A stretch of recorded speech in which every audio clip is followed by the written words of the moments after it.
but also this is highly calculated. As we're seeing now, she's starting to find her way to the back. But Fernanda doing a good job trying to escape those hips away, but not quite enough. Liz is able to keep those elevated, which is going to give her a path to the back up here. It's interesting, isn't it? As an athlete yourself, you know, you compete both gi and no gi, and you switch between the two pretty often. And what is it like? Like, how much do you have to adapt your game? Because what we expect usually from Liz in no gi is so different to what she is allowed to do in the gi. So, you know, how much does it change everything, like your strategy, even your training? Yeah, you know, I would say that maybe if you had asked me this like 5 years ago, I would say that it's fairly easy to switch between the two and not make too many adjustments. But I would say now, based on how excellent people are getting in these very specific games that really only apply to gi or no gi, based on the lapels with the gi, of course, and different guards, and then based on leg locks and other things in no gi, I would say it actually is far more impressive than ever to be able to adjust those little tiny minute details and really their whole game. But as we see, it's not an issue for Liz today. She's on the back here, sprawling out. She just scored the 4 as well by the look of it. You can see that she's got both hooks in. That was a really smooth transition to the back, very methodical, and you can see working on this neck, looking for possibly the rear naked choke, possibly to get a hand in on the collar, but I can't think of a worse position right here to get stuck in. Gets the tap. Looks like it was a short choke finish for Liz Clay in the opening round of the Absolute. And she is going to face Bianca Basilio in the next round. That's exciting. That's a great match right there. I'm very excited for that. Yeah, I don't believe that they've ever fought before, and that's very, very exciting. I didn't know that was up next. I'm excited now. As a fan, that's going to be great, especially because Bianca has such an explosive, exciting style of jiu-jitsu, and Liz, while she is very exciting, she's a little slower, a little more calculated. We kind of watch her almost we really watch her make her chess moves as she plays, where Bianca is very explosive. So I think it'll be exciting to see who really sets the pace of this match, whether it's Liz sorry catching to interrupt up. there real quick, but we're going to have to switch over to mat 4 to catch one of the men's black belt Absolute matches. Right now, there's a match underway. We've got right here, as you can see, on top, Andre Porfirio, the Fight Sports black belt, is I believe, a super heavyweight or heavyweight competitor, is taking on the roosterweight Esteban Martinez, aka the Giant Slayer. Now, if you've never seen Esteban compete, you're in for a treat. This guy, he's probably 4'11". He weighs about 129 pounds, absolutely soaking wet, fully clothed, with phone in his pockets and the full deal. And yet, he puts himself into the Absolute divisions and takes on sometimes opponents who are almost twice his size. And does well. And does really well. Yeah, this guy is, for me, he is the legit, like, the actual representation, the physical representation of a honey badger. Oh, yeah. I was going to say of jiu-jitsu. Of the honey badger, absolutely. Way better of an analogy. And he's another one of those people where I feel like I constantly think he's about to be in danger, he's about to get submitted, he's about to get his back taken, and then boom, he's back in control again. I really like the way that he has that right butterfly hook that he just inserted after it looked like a for sure pass. But Andre does manage to hop over the top, nice near side arm control, pulling up on that elbow, and he is now 5-0, a little less than 2 minutes into this match. He's bringing that knee underneath, but that's a lot of pressure to try to recover that guard, but does get the half guard here. Interesting to see him put that right butterfly hook back in, just the way he tried to before, but can be tough with that really heavy butterfly smash pass game that Porfirio is using on top here. And he starts to get the pass again. Yeah, Andre Porfirio, actually, he's dropped weight, believe it or not. I remember seeing him compete quite regularly in the super and even the ultra heavyweight divisions. He's all the way down at medium heavyweight now. It's another 3 points on the board there for Porfirio. Yeah, I can imagine this is going to be a high-scoring match because Esteban, relentless. Yeah, you might be able to pass his guard, but he's so good at recovering the guard, getting into those little spaces, right? He is, and I don't know if I've ever seen him submitted. I mean, I'm sure it's happened, but he's a honey badger, exactly. I think I've seen him a lot in no-gi, and it's really hard to hold on to him with the, Andre Porfirio is doing a great job with this collar grip in the right hand, almost has a deep grip on Esteban's back, which is really helping keeping him flat. So every time that Esteban turns into him, he's able to reinforce that crossface once again. but in no-gi, it gets a little bit tougher to do that, of course, with those grips. Porfirio's been having a great showing these last few months. I noticed very that active, too. right? Yes, he's been competing at medium heavy and also winning absolutes and a lot of IBJJF opens around the country, and has been very active and doing extremely well. So I love the way that this is a display as well, because people often talk about jiu-jitsu, the effectiveness of jiu-jitsu, the small guy against the big, but I don't think people realize how hard it is sometimes for a larger opponent to deal with a very, very skilled smaller guy. Oh, absolutely. You could probably speak about that as well, right? As a heavyweight competitor, having to go up against smaller competitors in the absolute, it's not automatically an easy or a big advantage, right? No, not at all, because they're so much faster than us usually. So even if I have a lot of weight, I'm like, they're running around, and I'm trying to have to catch them and slow them back down. And again, like you said, they find spaces that normally I wouldn't because of size and things like that. So sometimes the absolute division, my hardest fights are the ladies that are a little bit smaller. Porfirio is now 11-0 up. We're about just over 4 minutes in. He could have a choke here. Looks like he may have the choke off from the side, but actually no, the hands are free. Arm. Man, Estevan is just so hard to catch. He's got a really, really good submission defense game, and Porfirio racks up another 4 points for transitioning into the mounts. But it is so hard to submit him. Like you've said that earlier, that I really struggle to think the amount of times I've actually seen him tap. Yeah, I can't remember. He's just, if he does nothing else, he survives. And then he's great a lot at survival. of that's a lot of what jiu-jitsu is about, right? Yes, absolutely. Being able to survive the pressure, and being able to work your way out of bad positions, and then obviously turn that around and make it into a counterattack. And we can learn a lot by watching somebody like Estevan and the way that he's able to survive in these positions. We have another almost arm attack here. Yeah, it's very impressive. If you haven't had somebody, 60 to 70% heavier than you mounted on you like that, then it's really hard to imagine how impressive it is that he's continuing to do his best to escape and not getting submitted. He's talking to his corner right now, looks super relaxed. It's very impressive, especially with the skills of Porfirio. It's not like this is, any black belt. Is a very high level black belt competitor. Great point. And Porfirio is not just playing the control game here. He's definitely trying to look for submissions. He's working on the neck. He's trying to isolate the arms, and Estevan's ability to keep himself out of the deep waters, so to speak, is so impressive. Right. But I got to say that Porfirio, the smoothness of which he's working through these positions and staying in control. But look at that. As he transitions to top, Estevan's able to recover this half guard. He does that every single time, has a great opportunity. He does a great job of bringing that right foot in, that half butterfly. It just prevents Porfirio from passing again. But if Porfirio is able to staple those legs down to the mat, then that butterfly guard is not going to be very helpful to him. Again, with that heavy crossface, he has a good grip on the back of the gi, looks like. Using it now as a claw grip as they transition to turtle. So still able to maintain that control of the upper body and the shoulder, but now from the back instead of the top. Esteban with a little roll through attempt here. I like the use of the legs there from Porfirio as well. He was trying to isolate the back and trying to move around, but they end up in this 50-50 here. Could see some leg attacks for the first time. Yeah, I wouldn't be surprised if we saw Esteban kind of, throwing up some Hail Marys here, going on some last-minute attacks with the legs.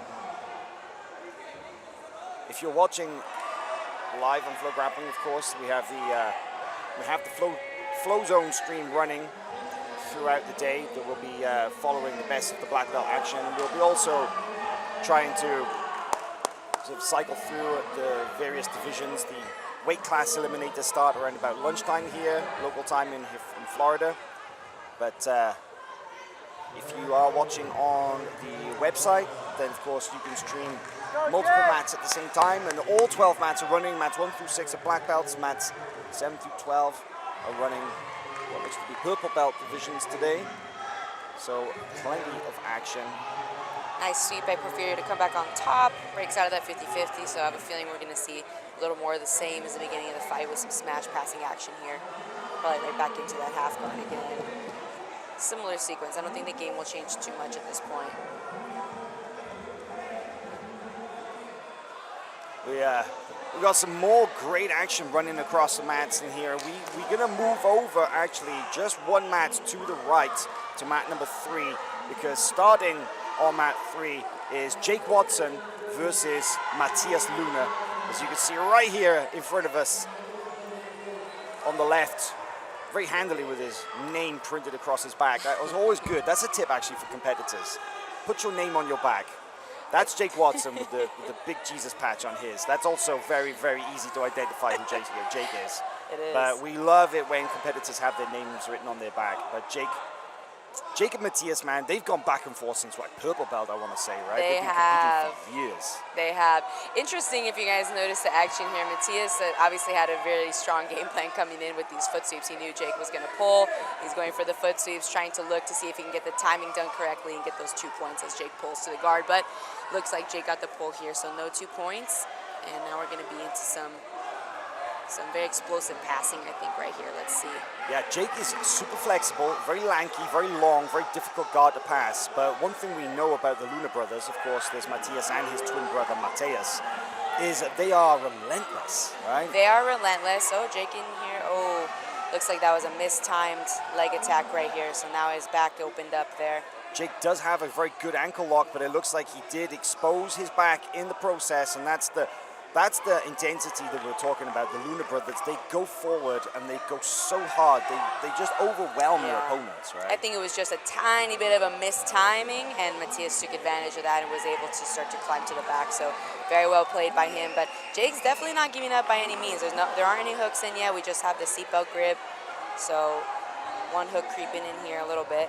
We'll see if he's able to hang on here. I'm not quite sure if he has some choking grips in. It's hard to see, but he might have some lapels under the chin. He's definitely getting high up, and that's usually a sign that he's got a hand underneath the neck. He's looking to get the hooks in now.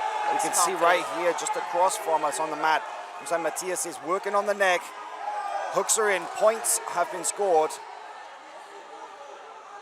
Jake is out of danger right now. He's managing to hand fight quite effectively here, but this is a bad spot to get caught in. Yes, it's a tough position for Jake. I think we could see a little bit of frustration on his face where he felt strong going in, and now we're here on the back. Once you're here with someone who's as technical as Matheus on the back, he's not going to give up that control easily. It's going to be just a dogfight to even get out of the back, and then you have to regain those 4 points. It can be very frustrating to get to this position, especially in a high-level match like this. Kendall, your thoughts? So Matheus, as you can see, he has his ankles crossed from the back. Now, the conventional wisdom, and this is something that you hear a lot in jiu-jitsu, is never cross your feet when you've got the back. But sometimes rules are made to be broken, right? Yeah, so typically, we have the body triangle or we have hooks. That's usually where people go, either regular hooks or body triangle. But the thing is, when you cross your feet in the middle, they're only ever in danger if the feet are crossed directly inside the other person's legs. Then they can kind of go for those little ankle locks. But if your feet are crossed, close to or above the hip line, Jake's not going to be able to attack that ankle lock. He'd have to bring his knees all the way up to his chest in order to do that. So no danger there. But we still see that Matheus has, or he had a grip of the collar around the neck, but he's now switched it over the top to like this Kimura style grip from the back. That could be a sign that he's going to drop off for the armbar. Yeah, it will be interesting here what he decides to switch to. Jake may be able to get a little bit of space in that case. Still 4-0 for Luna. He's currently got the body triangle, which is not a scoring position in the IBJJF rules. You have to get the 2 hooks in to score the 4 points. But once you get those 4 points, you can go to the body triangle and use it as a control position, and it's so tough. So especially in the gi, it's so tough to escape from, right? Yeah, it's definitely the most preferred, I would say, position from the back. It looks like he might be attacking rear naked choke, but now there's some opening. But yeah, it's definitely the most preferred position to maintain the back from at the high level. And in the gi, like you said, with the friction, it's hard to slip at all. It can be devastating. Even if we don't see finishes, we often see people stuck on the back for so long with that position.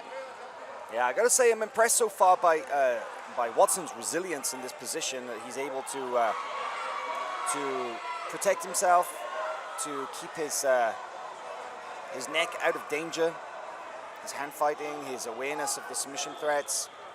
Matthias Luna, though, in very strong control. Yeah, absolutely. It's not no easy task to survive for this long with someone as technical as Matthias on your back. It's not a mistake, Jake's being very, very smart here. And Matthias is attacking the whole time as well. It's not like he's just hanging out on the back. He's definitely transitioning and switching different positions. Jake's getting a little bit of space here now, trying to drive his left hip to the mat. So but he opts into turtle back up instead. See if he's able to clear that hook on the bottom side with his right leg, and then maybe pin his hips to the mat. That's what he's going for right now. But Matthias doing a great job at following. Oh, this is good. This is good for Watson. Watson manages to recover the guard, gets his legs back between them. That's a great recovery right there. That was a series of a lot of right moves in a row. Again, not easy to do. He had like 6 or 7 different transitions there to get to that guard recovery. So props to Watson for escaping that. Now he's back into a great open guard position. Had some good grips on the pants. Like the way that this match is playing out so far, but I think we may move over onto mat 5 in just a second, because we have a huge match. This is like one of the biggest matches of the day, I would say. Bianca Basilio versus Elizabeth Clay is going to be going down in just a minute. And the judges and the referees are actually walking out onto the mats right now with their chairs. So we may switch over the action if this match doesn't wrap up. But I imagine there's about 5 minutes left in this match. So okay, we're gonna move on over to mat 5 now, because we really wouldn't catch this match. This is, to be honest, we've never seen this match before. Bianca Basilio versus Elizabeth Clay. It's one of my favorite matches of the day already. Exactly. I'm predicting. it's a huge match. It's kind of a super fight level match. It's one of those matches you only see in the Absolute division. Bianca Basilio, ADCC champion, IBJJF world champion, Pan champion, you name it, going up against the, believe it or not, a rookie black belt, Elizabeth Clay, right? Rookie in air quotes. Right. Absolutely an all-star super fight match right here. One thing I love, too, is they both have devastating foot attacks. We saw Bianca Basilio with a really devastating, was it toe hold or straight ankle lock with Fionn Davies? Straight ankle lock. Yeah. They both have devastating straight ankle locks, and they both enjoy playing this leg game and inverting and going to the back. So I think we're going to see a very open style of jiu-jitsu right now, where both ladies are willing to really go for it. And I'm very excited about that. I do wonder if they're going to go into a leg lock shootout, because if you look at it, as you said, that straight ankle lock game, they're both so well known for it. I would say that Liz is, she's probably best known as a leg lock specialist because of her work also with the heel hooks and no-gi. But Bianca Basilio, you cannot sleep. She has submitted many opponents with her straight ankle lock. Absolutely. But this looks like a strong attacking position for Clay. Right now, Basilio is going to have to be very careful. One thing that's really interesting about Clay with her ankle locks, as opposed to some other people, where Bianca Basilio is coming up in this leg drag smash pass position, where typically you don't want to see athletes who attack the legs end up on bottom here, right? Because it's a sign that their guard's about to be passed, which we may see because there's a lot of heavy pressure coming from Basilio right now. But the interesting thing about Liz is she all the time finishes straight ankle locks from 50-50, which a lot of people don't do. So if she's able to bring that leg back over the top, and she's reaching for that pan grip right now, then we could see her with a good finish. But gosh, look at the pressure. Though. Yeah, I mean, Basilio is competing in the featherweight division, and Elizabeth Clay, I mean, she's all the way up at medium heavy, so she's 4 weight classes higher. But right now, Basilio she's putting the smash on. What's interesting, they don't look that different when they stand next to each other. I think they have a pretty similar body style. So it's interesting to see this effectiveness of Bia's pressure.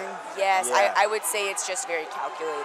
You can see even there the way that Liz's legs opened very briefly. Yes. A sign of the futility of holding onto the leg in that position, but at the same time you give it up and Basilio's straight into top position and most likely going to score. So it's just a desperate position here when you're on the bottom. It's it's devastating. You're frustrated. Oh, it looks like she got a penalty for the face. Yeah, touching the face. Yeah, she's palms right on the face. And there it is. A pass.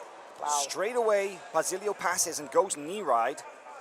She'll get 2 and for she the does get belly. 2. So that's a 5-point move right there for Bianca Basilio. That's very impressive and a big advantage. Wow, that's incredible. Yeah, it's interesting. Liz almost looked like a it seemed just a tiny bit to me like, and I could be wrong, but a little bit really respect, like a lot of respect going into that match. Almost, I don't want to say fear at all because I've been there too, and a lot of respect and kind of not attacking with the same confidence that she might normally have.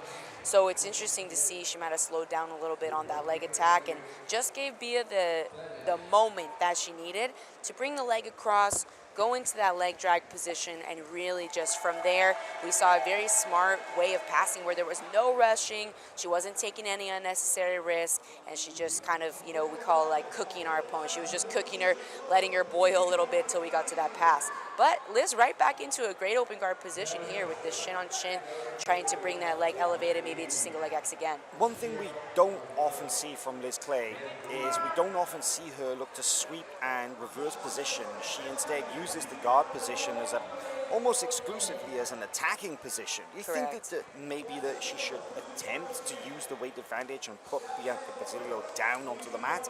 I would say in this match, yes, but the thing is also is we do not see Liz on top very much, and Bia has an incredible guard. Right. So that could be, she's down 5 points, she comes up with 2, and then what happens from there? She risks being swept back, she risks getting her back taken. Bia shoots up, a lot of submissions. She has her own ankle locks.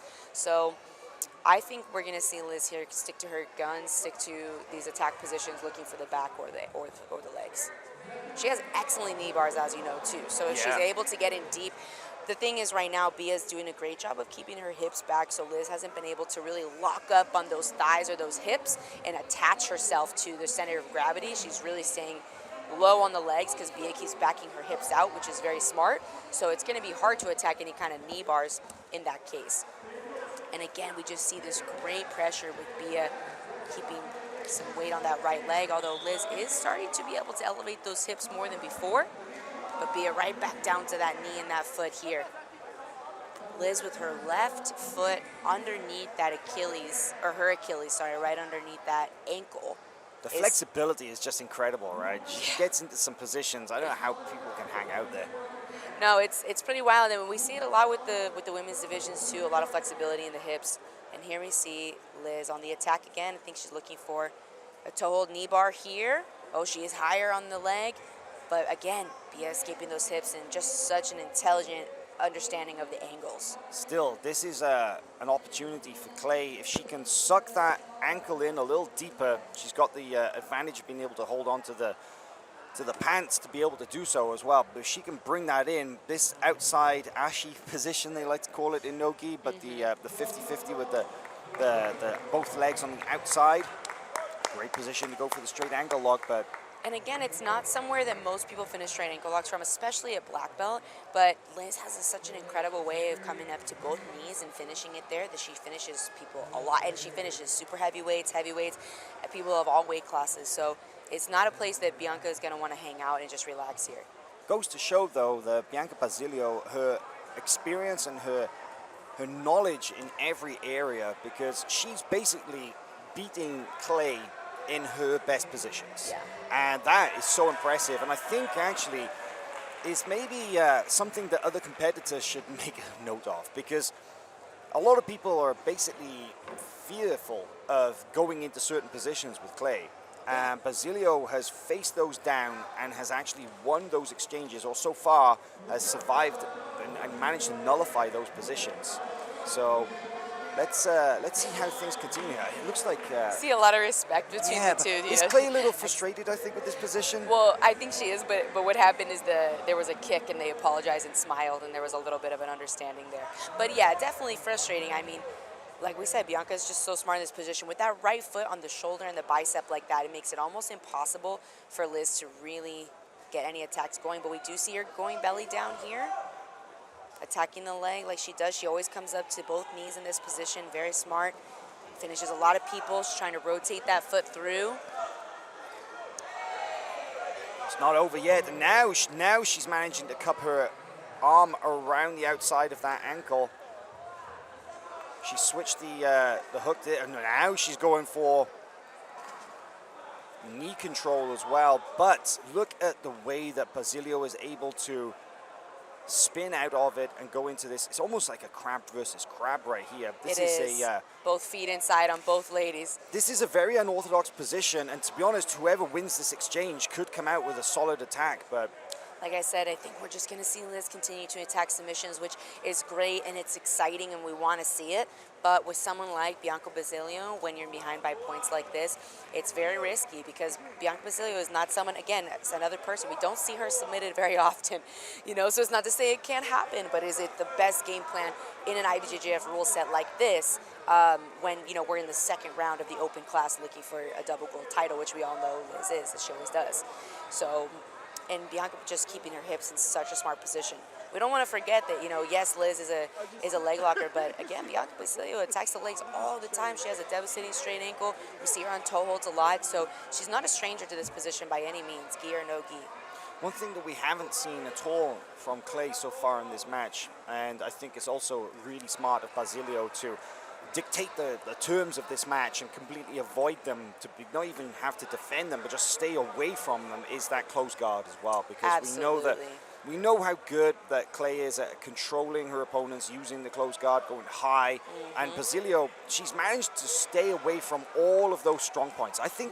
I'm wondering if she's done her homework. I'm wondering if she's, you know, she's identified the kind of the biggest threats, and she knows just I'm going to stay well away from those, or if she's just,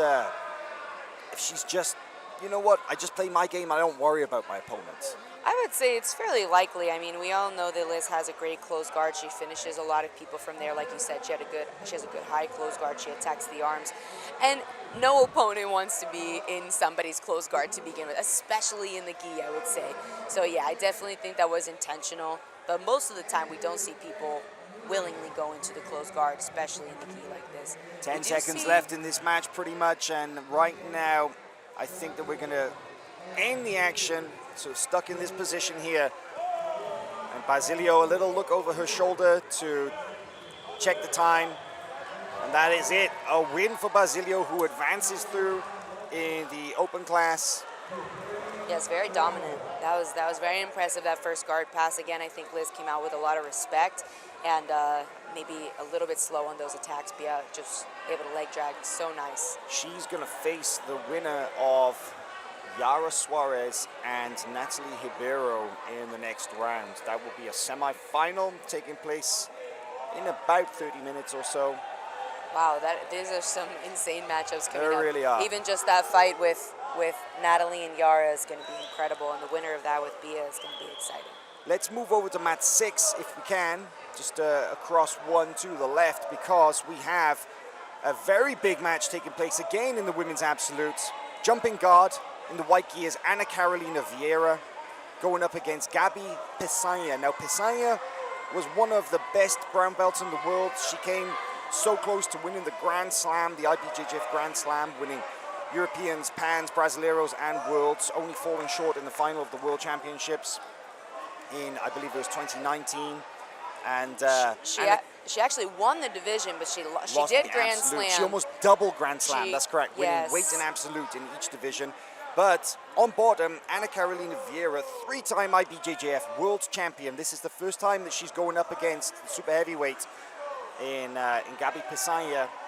Yeah, I'm very excited to see Gabi Pesaña in this division, same with Yara, because Yara and Gabi are both people that have been heavy on the brown and black belt scene in AJP, but more recently got their black belts and now are going to be able to fight some of these legends where we haven't been able to see these matches so far.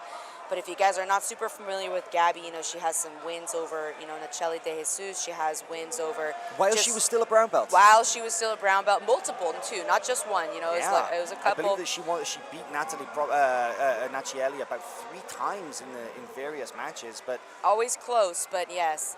It's great to see some fresh blood coming into the divisions, right? I'm sure, you know, obviously as an established black belt in the women's divisions, you love seeing fresh competitors coming through, new challenges, but I love seeing this this clash of generations because, you know, Ana Carolina Vieira, she won her first IBJJF world title in 2017 as a black belt, and since then has become one of the best women in the sport currently. Just hands down, one of the most dominant, one of the most successful, but a tough test, a tough challenge in Gabi Pesaña.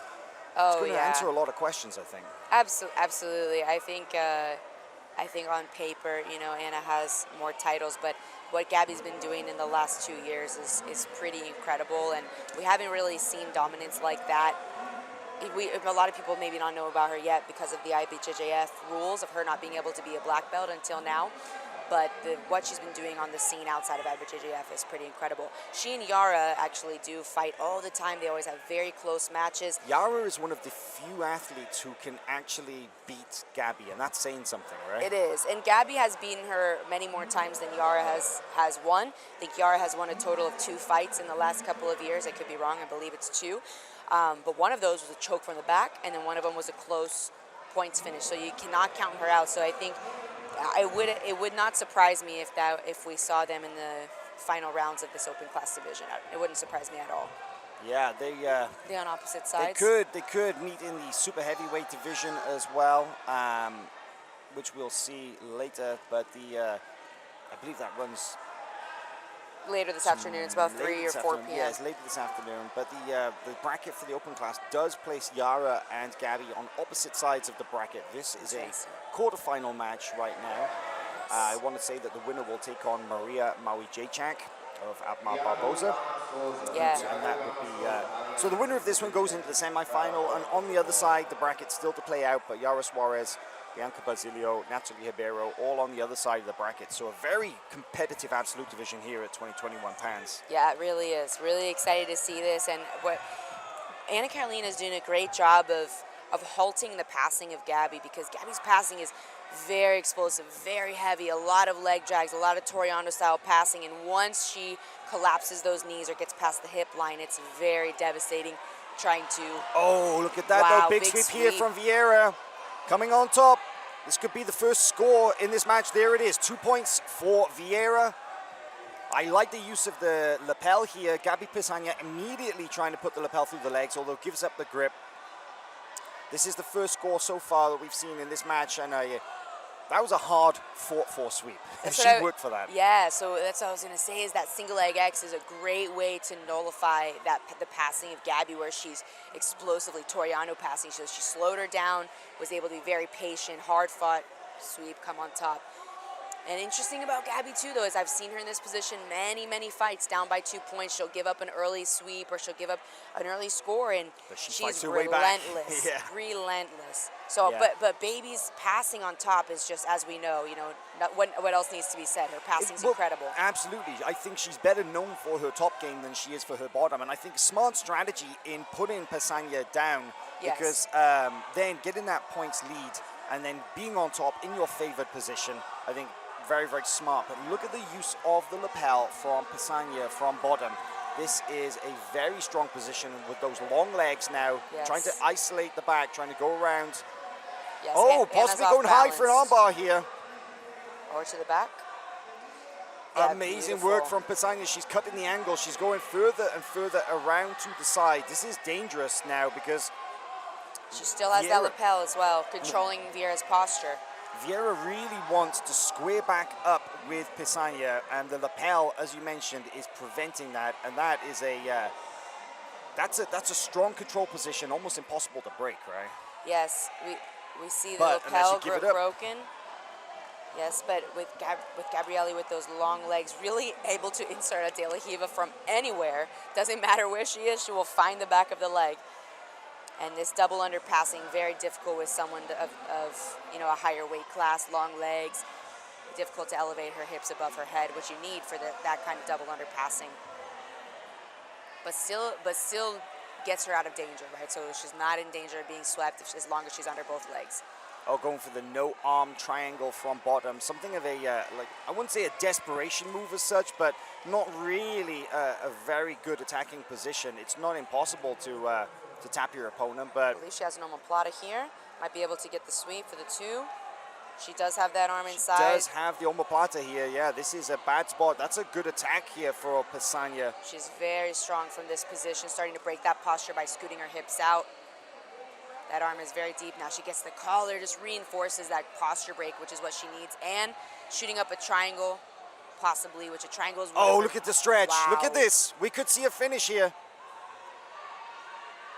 Wow, Wow. Oh my word, great defense there, great resilience from Ana Carolina Vieira in being able to get back to her feet out of the omoplata, and Pesanya pulls. So Nice tilt sweep here. Back into a very strong closed guard position. Is not somewhere you want to be with I Gabrielli. do believe that Vieira is still up on points so Yes, far. 2-0. 2-0 because Gabrielli had a great attack there, but no score, and now we're in on another triangle. Wow, this is tight. This could be a very different situation than before. Vieira's head pops out. There is a kind of a shallow triangle, but I think a sign of how careful Vieira needs to be, because Pesanya can throw up those attacks. Well, as you mentioned, those very long, very strong legs. Not only is she great at sweeping her opponents and getting huge elevation with the attacks, but also she can throw up omoplatas and triangles.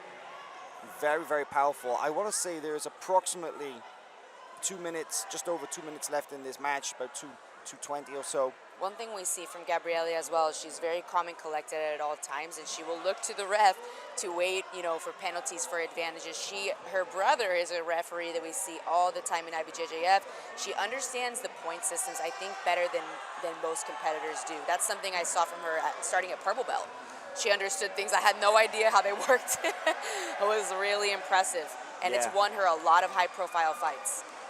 A truly world-class black belt, even in her first full season competing here. And this, I believe, is her IBJJF black belt debut. That's right. This tournament, because of course, the shutdown last year, she was unable to come into the United States, but already one submission to her name in the beginning of the collar drag attempt, failed in there. One submission earlier in the division for Pesanya, but I think as time runs down, we've got about just over a minute remaining in this match. Right now, this 2-0 lead for Ana Carolina Vieira. If she can hold on, interesting though with that advantage. It would be a huge win. I think, well, either one. This is just such a great match. This would be a huge win for either one to have on their resume. With the advantage for Pesanya, where it's, you know, she has a great collar drag. I'm interested to see if Ana Carolina opts to pull to avoid the takedown or the sweep opportunity for Gabrielli, or if she decides to stick with her guns and keep the top position. She's looking very confident. We see Bia Basilio as well in the background watching this fight, getting ready to see who she's going to fight next. Yeah, there's going to be plenty more matches to come down on that end of the match. Down on that end of the match. She does opt to pull, which is interesting, to avoid the takedown, avoid the sweep. Well, she was able to score from that first. Oh, we see a toe hold attempt here from Pesanya, dropping back onto the leg lock. See if she's able to get any traction here. It's not too tight yet, and she gets an advantage for it. Up. Vieira almost on the back here, using the crab right to elevate Pesanya. She could score another 2 here. She comes out. There it is, 2 points now for Vieira. She's going to have a 4-0 lead, but Pesanya immediately answering back with a back take. Comes on top. She could pass here. Very close to passing here. Wow. Even if she does get the 3 points, that is still going to put Vieira in the lead, and time is running down. We're almost towards the end of this match. Not over yet, though. Pesanya settles down, tries to mount. I thought she might go knee on belly there. Oh, almost to the mounted position here. This is incredible. Now time is up. Wow. Time is up, and Ana Carolina Vieira wins the match 4 points to 3. What an incredible series of events that was. Gabrielli looks confused. I think she didn't think there was a second 2 points there. She's wondering why the 3 wasn't enough, but she didn't realize there was a second 2 points on the sweep, the second sweep. Wow, that was an incredible fight. That really was. That was big win for Ana Carolina. A wild match, I have to say. Very, very dramatic end. And it's interesting because I see Gabi Pesanya asking where was the 3 points for the pass. So it's the official scoreboard actually says 4-2. Oh, you know, that's right, because she did have the 2 for coming back on top, and then there would be the 3 for the pass. She got around to the side control, and yet the points weren't awarded, and she's throwing her hands up. She's asking where the 3 points are. She's asking why the referee hasn't She's even calling the head referee. No, I'm on the same page actually now that I realize If that is the yes. case, then she could have won this match 5 points to 4. 4. But the side judges are sat down. The side judges haven't corrected this issue. We see a head referee is actually walking over to this mat now to see if it was indeed an issue, a technical issue, or whether the result will stand. But we do see on the other side too, we were talking about Yara versus Natalie. Yara's in on the back of Natalie right here. Big weight disadvantage here for Natalie, but we still. see there's the official scoreboard, 4 points to 2. Okay. But Will that 3? I definitely thought that she got 3 for the pass. Absolutely. She was there way longer than 3 seconds, so we'll see what the official score is. Now, I wonder if they want to do a little check. But no, the result stands. We'll have to go back and check the replay of that to see exactly how I'm that very match played surprised. out. But we actually have a replay right here. Let's take a little look.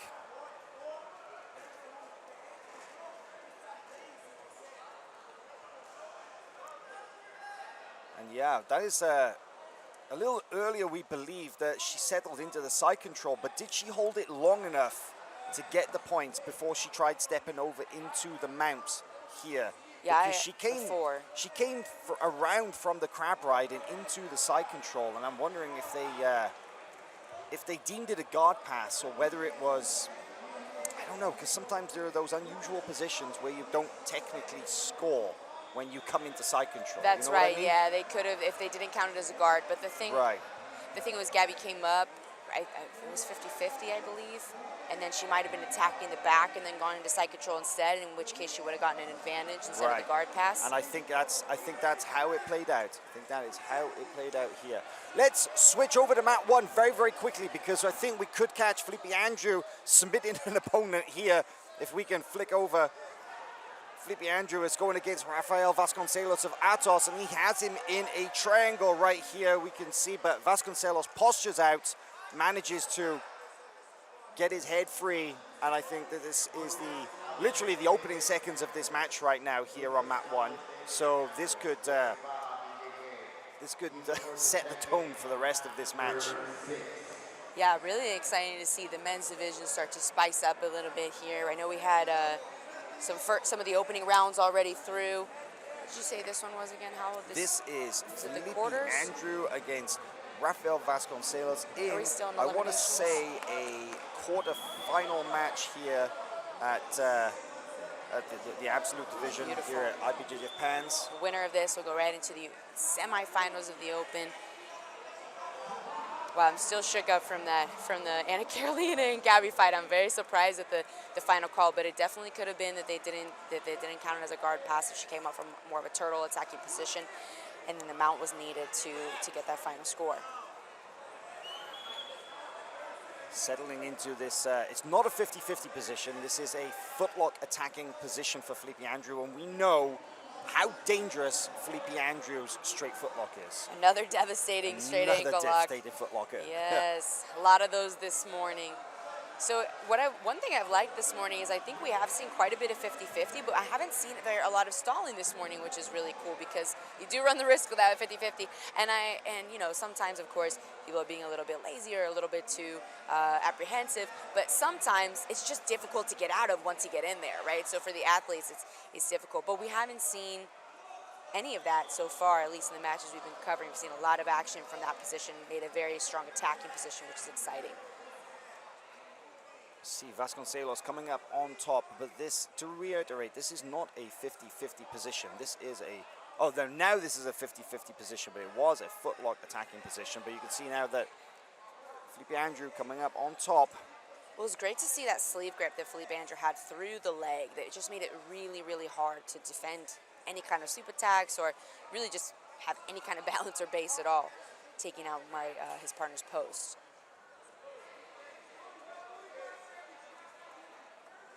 It's interesting to see here Felipe will opt to try to open the 50-50, which it looks like he is, or oftentimes people will try to step across the head and go to that leg drag. But clearly he's trying to open those legs, maybe step his leg back through once the legs are open. settling down a little bit now. It's kind of interesting, isn't it, that physically they're very similar. They're both very, very tall. They're both very lanky. They have kind of similar games as well, but Felipe Andrew is known primarily for two attacks. The incredibly devastating straight footlock that he has, but also That triangle. he has that triangle, that triangle armbar that he shoots up from nowhere sometimes. Yeah. Similar to Gabrielli, actually. I find a lot of similarities between their guard games. Really, really incredible triangles. Nice pass beautiful. there from Felipe Andrew. Settles down into a half guard here. Vasconcelos is trying to get underneath, trying to get his legs in between them. Good job there in Felipe Andrew in exiting that very frustrating 50-50 position. Not quite into that passing position you wanted, though. Back up and elevated again with those legs underneath. And I think this is where Felipe Andrew thrives. When he's on the outside, this long-range passing. He's got great Toriander-style passing. He's got great knee cuts.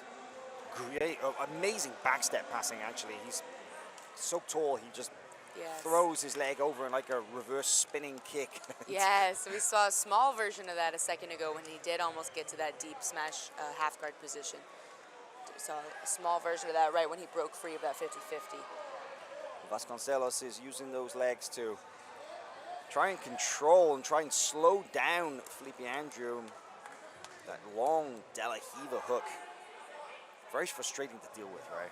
Super frustrating, and just there's so many. Oh wait, look at this. Nice Crab ride. back entry here. Trying to get the chair sweep. Vasconcelos comes up. Beautiful work there in just squaring back up from Felipe Andrew and being able to shut that down.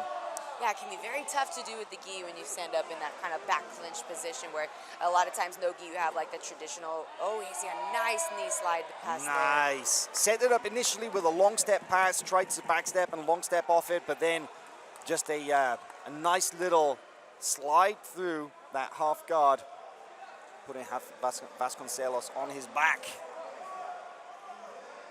Yeah, that was incredible. And what I was going to say is the back clinch position, we see that like a lot of times in no-gi, the traditional like wrestler escape where you pop the hands off and you run your hips out and you face them. In the gi, it's very hard to do that with the grips on the pants or the grips on the lapels. So very impressive to see Felipe Andrew just directly out of danger so quickly right away.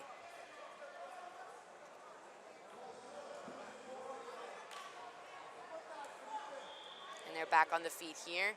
So he did not get the points for that guard pass because they went out of bounds. Interesting. Before the points, and then they restarted here on the feet. That's got to be frustrating that for is Felipe very Andrew. frustrating, yeah. That was a gorgeous pass, like it really was. Slam dunk of a pass too, right into a really heavy cross face. Now back on the feet here. Vasconcelos elects to pull, and there you can see immediately trying to drop in head first was Felipe Andrew. A little more aware of it this time was Vasconcelos, who was able to read that motion, and now using that lasso. Those long legs and that sleeve grip, you can get that lasso in nice and deep. Very strong control, very difficult to take out.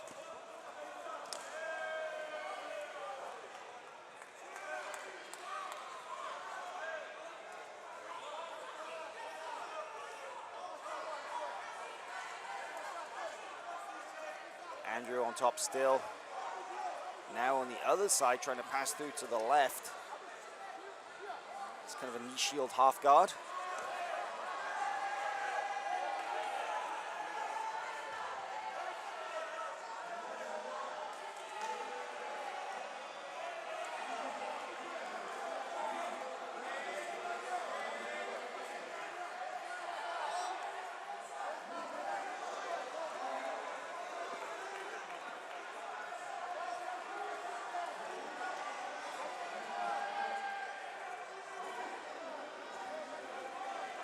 Now smashing through on the other side. I like this side-to-side attacking of Felipe Andrew. Now going through for this knee slide. Big pressure, gets the knee down through to the mat. That is going to be a three-point guard pass for Felipe Andrew. Putting on the pressure here from side control.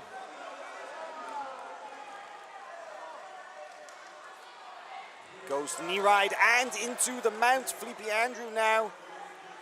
That's 4 points. Didn't hold it long enough to get the 2 for the knee ride. Guard recovery by Vasconcelos, but now Felipe Andrew has a 7-point lead. And I believe actually he has an earlier 2, so that is, man, he's just racking up these points here.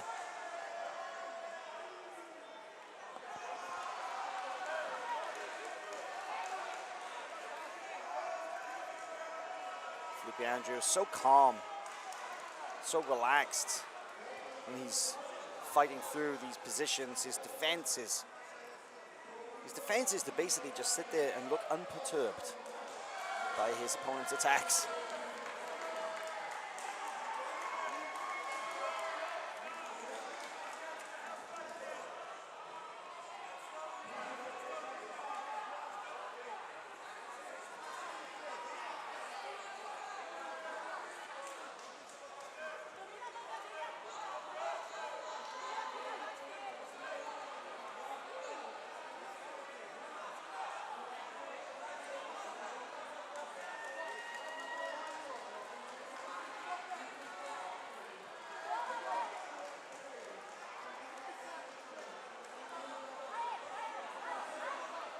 The extension that Rafael Vasconcelos is able to get using his long legs from that X-guard position, but Felipe Andrews' base so wide, he's able to just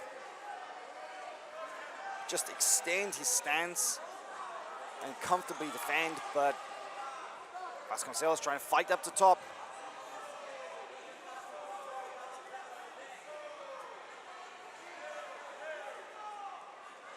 Now looking back for a toe hold. Trying to sit back, looking for it, but we're in the dying seconds of the match here.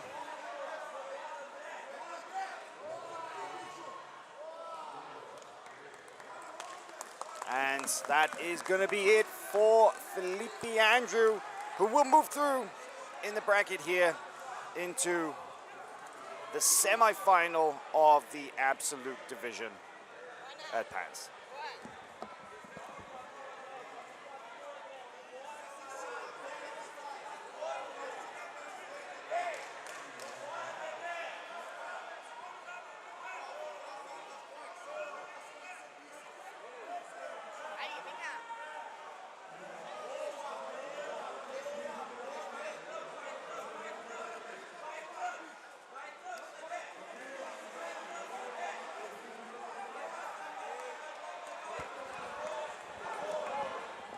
In the end, an 11-0 win for Felipe Andrew, who moves through into the semi-final. And we are going to move over onto mat 2, right next door, to take a look at Gustavo Batista as he puts on the pressure here. Just over 4 minutes in. And Gustavo Batista, last year a finalist in the Absolute Division, is facing off with Andre Porfirio of Fight Sports, but the Atos black belt very much in control. Big lapel grip going around the back of the neck here. He's in this excellent leg drag position, halfway around to the back. A lapel actually preventing him from moving all the way around, but Batista using a lapel of his own around the upper body to just enhance that crossface control. And Batista, or Andre Galvao, the Atos co-founder and Batista's coach there in San Diego, has told me that there are very few people in the world who have the pressure of Batista. And look at that choke attempt here going in. Batista, unusual collar choke, gets the finish here. Quarterfinal match in the Absolute Division. And Gustavo Batista takes one step closer to making it through once again to the Absolute Final here at PANS. He was a finalist in 2020, and Batista looks a very strong hope to make it into the final once again here at the 2021 IBJJF Pan Championships. Strong performance, big pressure, unusual and yet highly effective choke from Gustavo Batista. A 2-0 win. Yeah, let's take a little look at the replay of the submission, just as we wait for the hand raise, the official results. But yeah, look at this choke right here. The use of the lapel all the way up and around, and almost like an arm triangle position. Batista pushing on the near side arm, and the lapel up and around through the armpit, around the neck. Big pressure. Definitely go back and watch that one again. The action hasn't slowed down here at Pans. We've still got absolute matches running on multiple mats, including mats 1, 2, and 3. We'll waiting for some more women's matches to come up a little later on mats 5 and 6. We'll be right back after this break.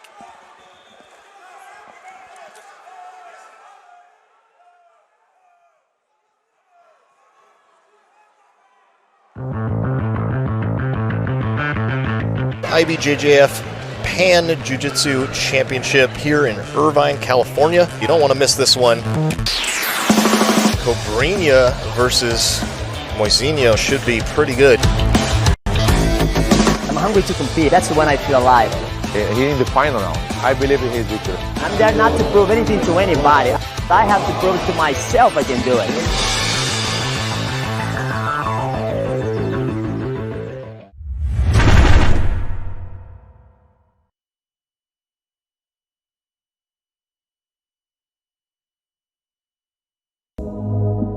Gravelations 317. Thou shalt pour thy gravy upon thy biscuit.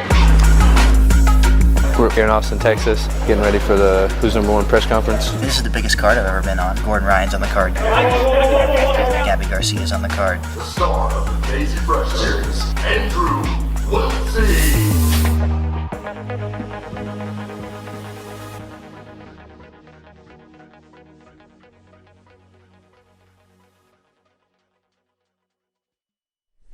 Welcome back to another episode of Fix My Game. Fix my game. Fix my game. Fix my game.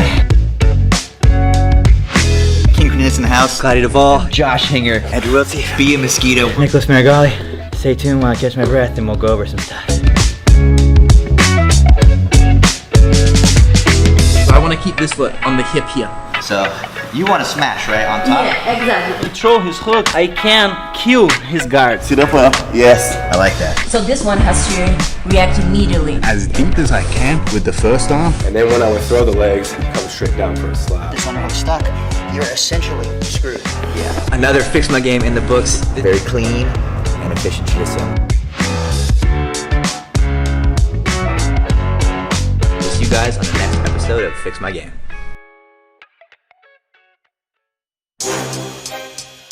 The World Championship is the biggest tournament in the planet. Lucas Lepre is about as perfect as jiu-jitsu gets on the mat. Jiu-jitsu taught me to solve my problem. When you're in a bad position, jiu-jitsu, you have to know how to get out. Always a tough match. I'm going to do my best. This match is just fire. He's a lion, no? But he keep hungry. He have a big light inside his heart. Nobody can beat him.